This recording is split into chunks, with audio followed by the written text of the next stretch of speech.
So I just wanted to read something that I came across yesterday. Oh dear, now I lost the page. Oh my goodness. I'm very unprofessional at this. Let's see here. It's about, they call it biodiversity. Okay? Why is everything about diversity? Is it about a diversion? Is it about a reversal? Reverse engineering of creation? What does that exactly mean? Does it mean destruction? Does it mean corruption at the very basic level? Does it mean getting the iron into the clay? I think with this biodiversity, with the weather, what they're really trying to do, it seems to me, is, for example, the last 2 weeks here were very, very cold. And now all of a sudden, overnight the weather, the temperature goes up 15, 20 degrees. People don't even really seem to notice. That's the scary thing. People will say, well, the snow caps are melting and it's plus 2 degrees. It's not plus 2 degrees. If you have differences in temperature of 15, 20 degrees every week, and if the temperatures are at least 10 degrees higher than they should be, then you're not going to have an average of plus 2 degrees. But anyway, this is about a research on biodiversity, ecosystems, weather, and climate. I always say climate is C-L-I-M-B-I-T. Climate is in Tower of Babel. Change. They want the climate to change, and they need a scapegoat. They always need a scapegoat, and that scapegoat would be us.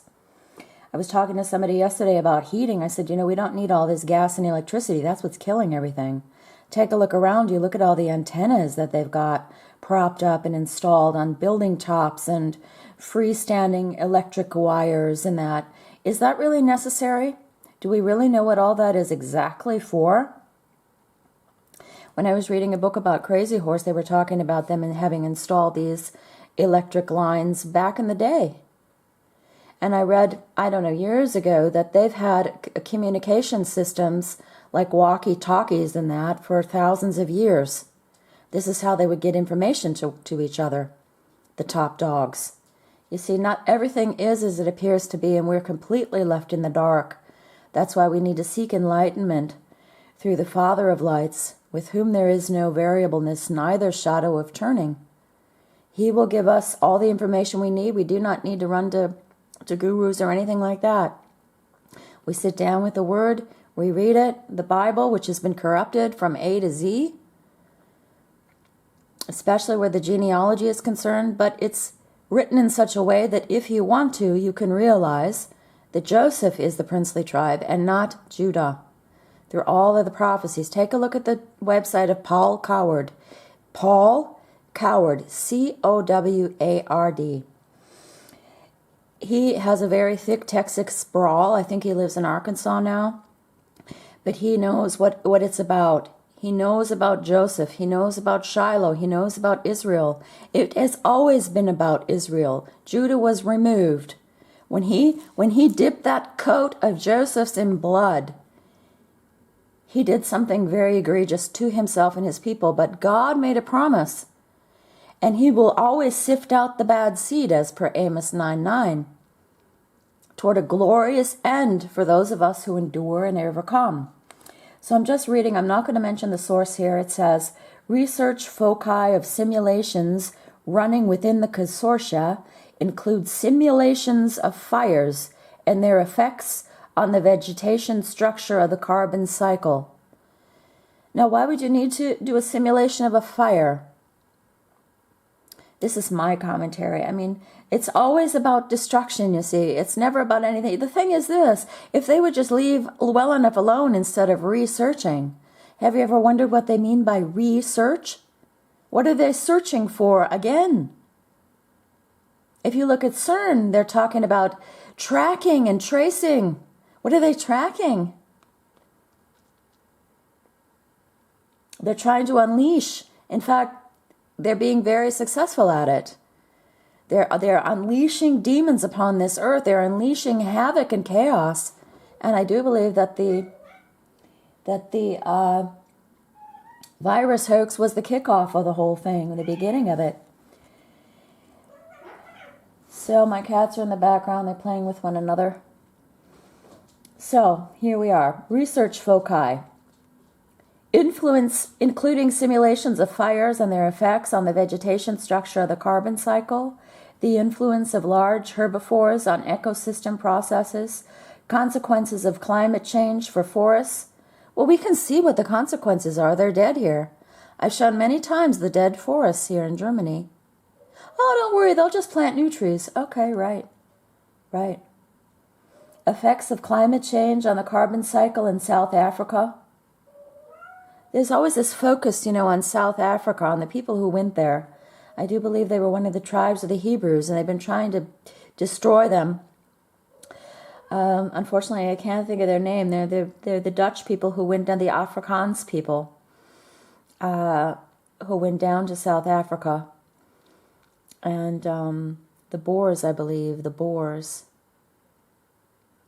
The influence of vegetation on landscape formation processes, the influence of aerosols on local and global weather. You see, they know that they're spraying us with gas. What is aerosol but gas? When you spray your deodorant, for example, or your perfume, that's all aerosol. It's all metals based, and you're spraying it on your body. Please think about it. Aerosols on local and global weather and climate with a focus on aerosol cloud interactions. You see, they're telling you right here. They're spraying aerosol clouds and how they interact. These things are metals based. That's why they're always attracted to the sun, this electromagnetic draw. You see, and this is the part of the strong delusion in a kind of a metaphorical sense. The strong delusion is like a magnet. And who do they call the sun but the lion? Who is the lion but Satan? The representation of gravity waves. Gravity waves. Gravity waves? Let me read that again. The influence of aerosols on local and global weather and climate with a focus on aerosol cloud interactions. The representation of gravity waves on multiple scales and their interaction with turbulence and balanced flow. What's that? Turbulence is from God because it's natural, and they give us the balanced flow, which is like zero atmosphere. Recently, I noticed too when I was walking with the horse, it wasn't particularly cold, but it wasn't warm either. You could not tell. What is the weather? Is it really cold? I had cold hands, but there was like a complete absence of atmosphere. It was like the atmosphere was being sucked up. I don't know why, but I'm very, very sensitive to this kind of thing, especially since I know that it's happening to me.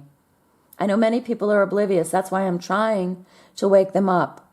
Somebody asked me yesterday, she said, okay, we were talking about God. I was telling her about the mark of the beast. I was telling her about the blue clouds that were in the sky. I said, take a look at that. Line upon line upon line upon line of blue, white, blue, white. I said, you really think that's normal? She said, I never thought about it before. I said, please think about it, Sylvia. Then we started talking about what's natural and what's unnatural, how the earth is being destroyed, and that segued into talking about the mark of the beast. And she said, what good does it do? And I said, because people need to know what is happening to them. You need the truth. There's going to come a time when you have to make a choice. God or the devil. And she did kind of look at me askew and askance, but this is the truth, people. This is what people need to know. That's why I'm really on this, and I want people to know about it. So, representation of gravity waves on multiple scales. Yeah? Maybe that's why one layer of so-called clouds moves and the other one is pasted to the sky. These people know exactly what's going on. And if you ask one of them and say, look at this weird stuff in the sky, don't you think it's alchemy? They'll go, oh, no. That's because you drive a diesel motor car. Right. Tell me, how does the stuff that's coming out of my diesel motor car get up in the sky and form a white paste? The problem with people is that they watch too much TV and they're being programmed. This girl yesterday that I was talking to, she's saying, oh, we only watch the nature programs and programs on history. I said, Sylvia, think about it. Why do you think they call it programming? Why do you think they call it channels? What are these channels for programming? Please think about it. The impact, let's see. I just can't get over this gravity waves and their interaction with turbulence and balance flow. The impact of atmospheric chemical composition on air quality. You see, they can't wait to usher in their man of sin. Who am I talking about? I'm talking about scientists. These people that we laud and applaud, these people that get the most money, these people that have the best lives on the earth. We are not to be jealous of them. There's a great psalm about this. I don't know, it's in the 70s. I mean, all the psalms are fantastic, of course. But there's one psalm, I think it's 79, that, do not be jealous. Do not be jealous of these people, because they will have their day. These people that are destroying the earth, they will get theirs. They will be judged by the judge of the earth. He is going to stand up soon, Michael is. And then all hell is going to break loose. The representation of gravity waves on multiple scales and their interaction with turbulence and balanced flow, the impact of atmospheric chemical composition on air quality, health, climate, and the predictability of atmospheric flow, and clouds. That's the only normal word here in this whole sentence is clouds. Novel approaches are developed for modeling and scenario development in relation to biodiversity. Now, if this isn't a euphemism, I don't know what is. And ecosystem services. Ecosystem services? Does the ecosystem need to be serviced by them? They want control of everything. It's not about money. It is about your soul in the end. And the representation of small-scale processes and their uncertainty in coarse-grained simulation systems. You see, the uncertainty, because they do not know what the Lord God Almighty is going to do. Well, in fact, they do. They know He's coming in wrath. And this is exactly what they're trying to prevent. Thank you for listening.